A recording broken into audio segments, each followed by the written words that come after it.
पीले दांत वाली बहू। रंजना कभी ब्रश नहीं करती थी। उसे कितनी बार उसके माँ बाप ने डांटा, लेकिन उसका कोई असर उस पर होता ही नहीं था, जिस कारण से उसके दांत पीले पीले हो जाते हैं। शादी के बाद।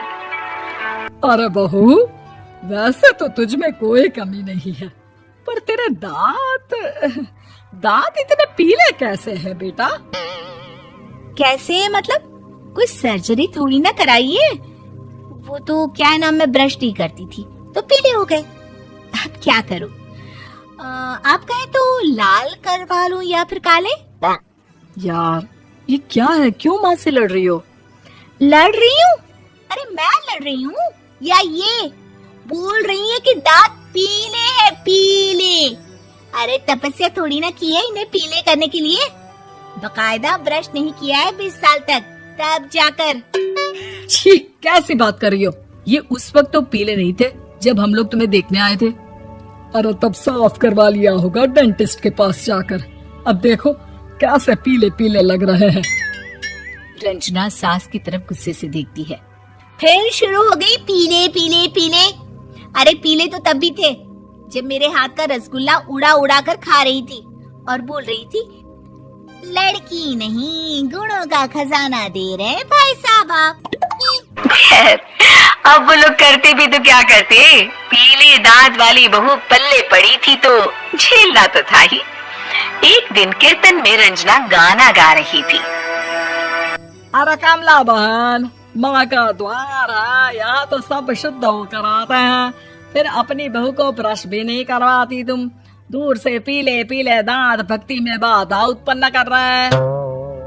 और कोई 2 साल के बच्चे थोड़ी ना लेकर आई हूँ मैं बहू बनाकर। अच्छी खासी लड़की है, अरे कैसे करवाऊं ब्रश? ये तो उसे खुद करना चाहिए ना।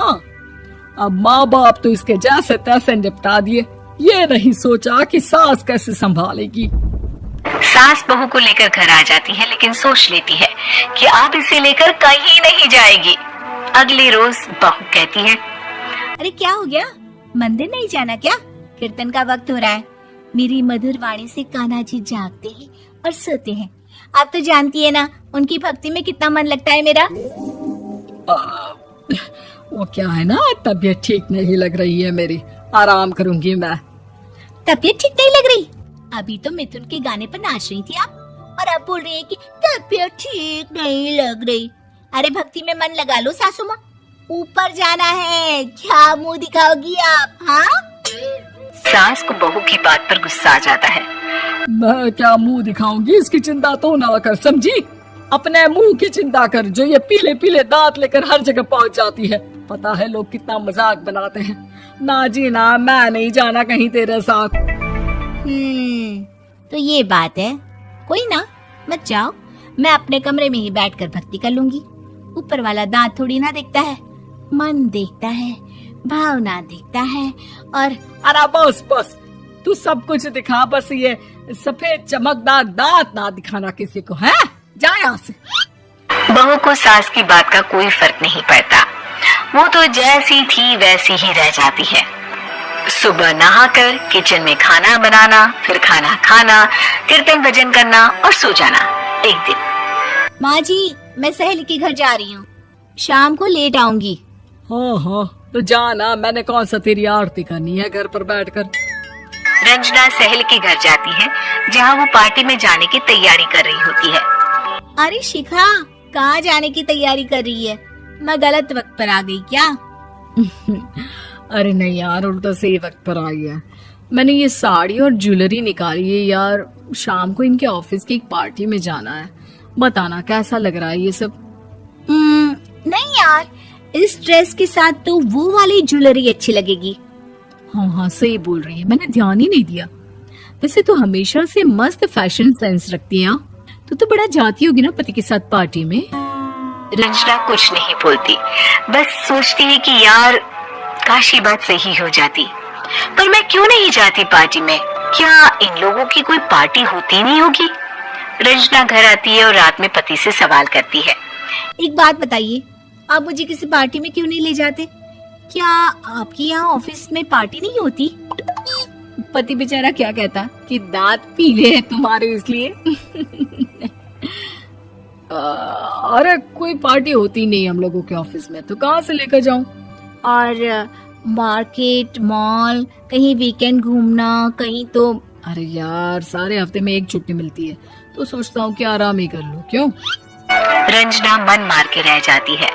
पहले कभी सास के साथ मंदिर जाया करती थी, लेकिन वो भी सास ने ले जाना बंद कर दिया। घर बैठी बैठी रंजना बोर हो जाती है।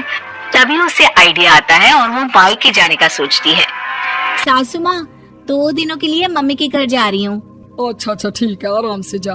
और हाँ, माँ से कुछ अच्छी आदत सीख कर आना कि कैसे शरीर के हर भाग की तरह दांतों की सफाई भी जरूरी होती है, समझी? शुरू हो गई ना आप। वो लोग आपकी तरह नहीं है कि छोटी छोटी बात का बतंगड़ बना दे। उन लोगों के लिए मैं मायने रखती हूँ, ना कि मेरे पीले पीले दांत। रंजना माँ को बिना बताए उन लोगों को सरप्राइज देती है, लेकिन जैसे ही वो दरवाजे पर पहुंचती है, अंदर देखती है कि घर वाले कहीं जा रहे होते हैं। अब माँ, काश रंजना दीदी के दांतों वाली प्रॉब्लम नहीं होती, तो वो भी हम लोगों के साथ चलती ना बुआ जी की बेटी की शादी में। हाँ बेटा, लेकिन अब उसे कौन समझाए कि उसको उसके पीले दांत नहीं दिखते, लेकिन उसके आसपास के लोगों को कितना एम्बैरेसिंग फील कराते हैं। मुझे तो कितनी बार उसके स्कूल की टीचर ने शिकायत की कि उसके साथ कोई लड़की बैठना भी नहीं चाहती, और ना ही कॉलेज में कोई उससे बात करना चाहता था। लेकिन पता नहीं क्यों उसे ये बात समझ में ही नहीं आती। कोई कमी नहीं है उस लड़की में, बस यही कि दांत पीले हैं। वो तो भला हो जीजा जी और उनकी माँ का, जो दीदी को जैसी है वैसे ही रखा हुआ है। रंजना को अपने घर वालों की बात सुनकर बहुत दुख होता है। वो सोचती है कि वो क्या करे, लेकिन फिर वो सीधा डेंटिस्ट के पास जाती है, अपने दांत चमकाती है और कसम खाती है कि वो रोज ब्रश करेगी। अरे क्या हो गया? तुम तो 2 दिनों के लिए गई थी ना, पर कोई ना, अच्छा है, चलो आ गई तो। रंजना सास के सामने आकर खड़ी हो जाती है और पूरी स्माइल करती है, उसके चमकदार दांतों को दिखाती हुई। चले मंदिर। माँ, मुझे माफ कर दीजिए, मैंने आप लोगों को बहुत एम्बैरेसिंग फील करवाया। मैं आज से रोज ब्रश करूंगी।